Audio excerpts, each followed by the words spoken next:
Assalamualaikum warahmatullahi wabarakatuh. Waalaikumsalam. Mohon maaf ini saya duduk, anak saya tidur. Tidak apa-apa. Oke. Iya. Anaknya tidur, Pak. Ya sebentar, anak saya tidur. Oke, tidak apa-apa. Pegangin ya. Ya apa ya? Oke. Dipegangin ini. Oke, baik. Ya pertanyaannya gini Pak, jadi yang masih saya agak bimbang atau ragu dan lain-lain. Sebenarnya bukan bimbang dan ragu ya. Pertanyaan yang belum terjawab sebenarnya. Sebenarnya tanah itu apa sih? Gitu.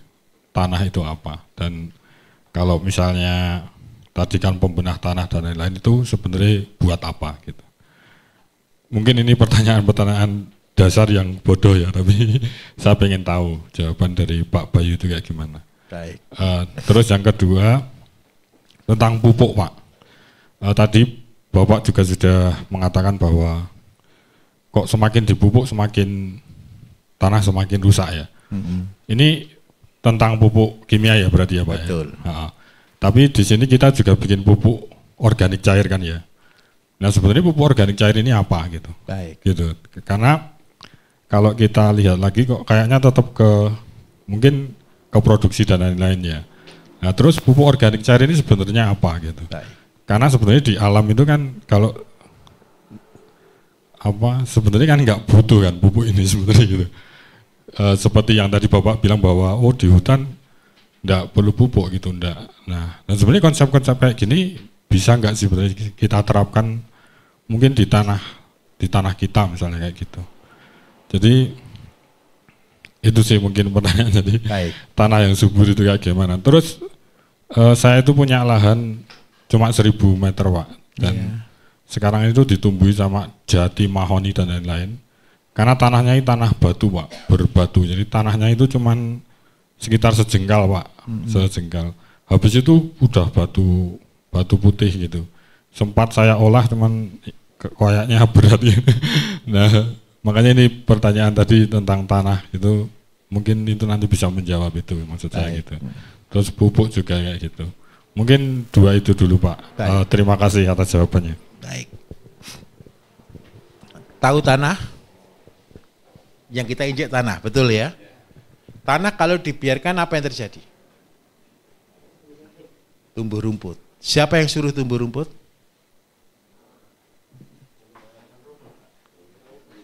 Rumputnya sendiri yang mau tumbuh gitu ya. Coba bayangkan, pernah enggak bangun rumah, terus beli tanah uruk, bukan tanah biasa loh, tanah uruk yang isinya padas, betul kan? Ditabur kan di situ kan, uruk kan? Ada rumputnya enggak pertama? Kenapa kok habis gitu bisa tumbuh rumput? Hujan enggak bawa benih rumput?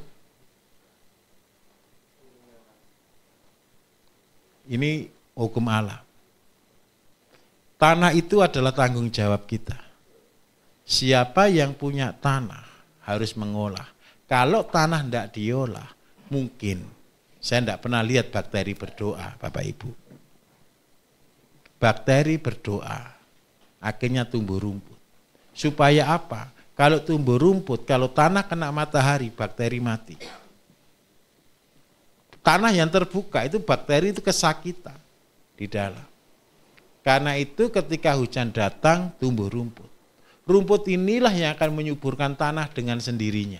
Bagaimana cara kerja rumput bisa menyuburkan tanah?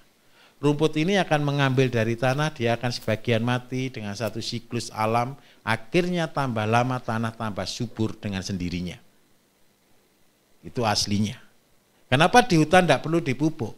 Bukan tidak perlu dipupuk, di hutan pun perlu pupuk. Siapa yang memupuk? Alam. Dengan cara apa? Dengan dirinya sendiri menjatuhkan daunnya dan daunnya dimakan oleh mikroorganisme dan jadilah pupuk. Terus seandainya tanah pertanian, kenapa kita perlu pupuk yang sebenarnya? Hukumnya satu, siapa mengambil harus mengembalikan. Kalau tanah diambil terus-menerus dan tidak pernah dikembalikan, maka yang terjadi tanah akan tandus. Tanaman apa yang paling membuat tanah cepat tandus? Satu singkong. Kalau di luar Jawa kelapa sawit. Kenapa kok kelapa sawit itu perusak tanah luar biasa? Butuh air 1 pohon setiap hari 75 liter. Yang dulunya rawa, di mana ada kelapa sawit pasti kekeringan. Karena diambil luar biasa, tanaman-tanaman rakus. Kalau singkong juga sama. Orang tanam singkong, tahun pertama panen, tahun kedua panen, tahun ketiga panen, tahun keempat menurun jauh sekali. Tahun kelima tidak tumbuh. Karena itu di Indonesia ini banyak perusahaan-perusahaan singkong kena komplain.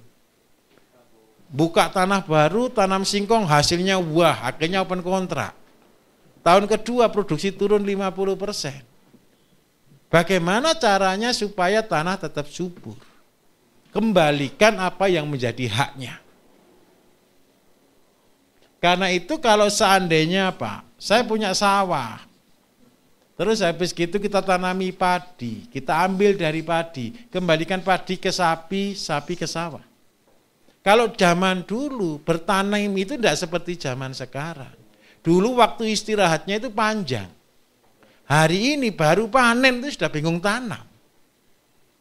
Itu yang membuat tanah tidak bisa beristirahat. Akhirnya apalagi dengan kombi. Sudah ditraktor, terus habis gitu jerami tidak keluar, langsung habis gitu ditanam, maka yang terjadi tanah jadi asam. Asamnya tanah karena apa? Karena ada proses fermentasi yang tidak sempurna. Jadi fermentasi di dalam baru ditanami tanaman padi, usia 30 hari ambles, mati semua. Ini terjadi kemarin di Kudus, Demak, Pati, Jepara.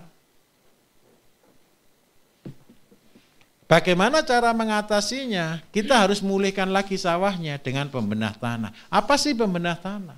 Pembenah tanah adalah menambahkan bakteri-bakteri pengurai di dalam tanah, mengembalikan bakterinya. Kenapa bakteri-bakteri ini mati selama menggunakan pupuk kimia? Pupuk kimia itu bukan pupuk. Pupuk kimia itu adalah N. N ini bersama dengan amonia. Amonia ini, Bapak Ibu Saudara, ini yang membuat tanah menjadi keras. Ketika tanah menjadi keras, maka tanah akan tidak bisa hidup. Apa ciri utamanya? Tanahnya tambah lama tambah keras. Tajam tanahnya itu. Tahu tanah tajam ya? Jadi tanah itu kerasnya keras tajam.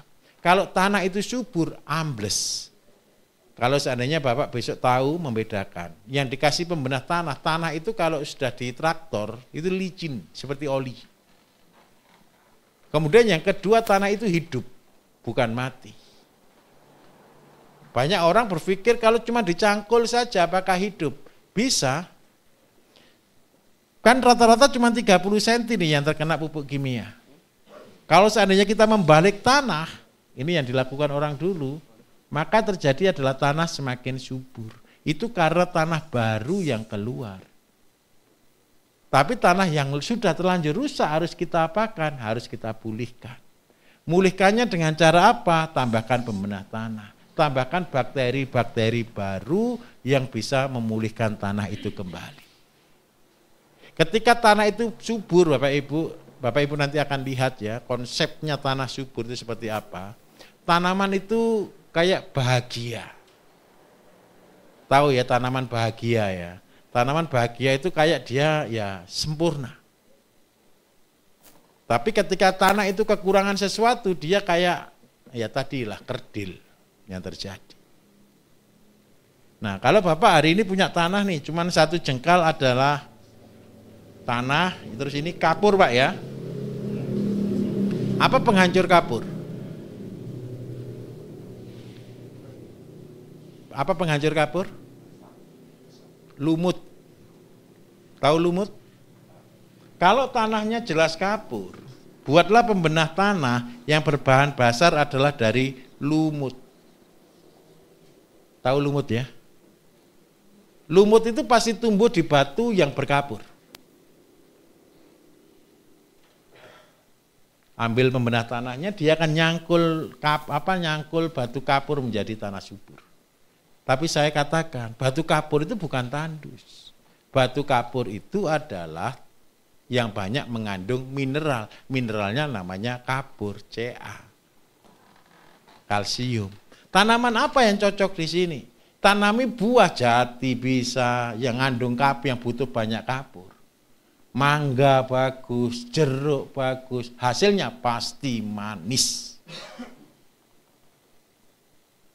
Lo ndak usah beli kapur lagi. Dan hasilnya pasti manis. Daerah mana yang gitu? Gresik ke utara kalau Jawa Timur. Pegunungan kapur kalau di sini Jogja ke sana. Tanaman buahnya, mangganya pasti keren. Manis. Jadi saya minta tolong, kalau sudah tanah begini Pak, kalau mau tanam sayur ya jangan tanah di sini. Buatlah sawah palsu saja di atasnya. Paham maksud saya? Lah untuk tanahnya seperti apa? Tanami mangga, tanami jeruk, tanami buah-buah dataran tinggi. Buah-buah dataran rendah yang membutuhkan kapur. Jadi minta maaf, bertani itu jangan ikut. Bertani itu sesuaikan dengan apa yang ada.